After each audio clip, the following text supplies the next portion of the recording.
Jesu traiken mau yanga anda poishala hima kan lek men bat le risa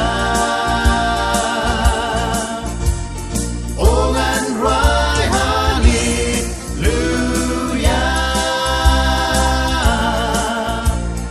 Jesu traiken mau yanga ngalong rau hajing sngopa anda poi bat mi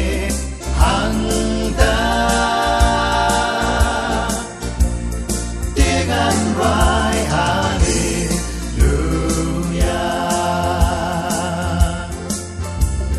oh ngatip ka ay kapop ka ay kahok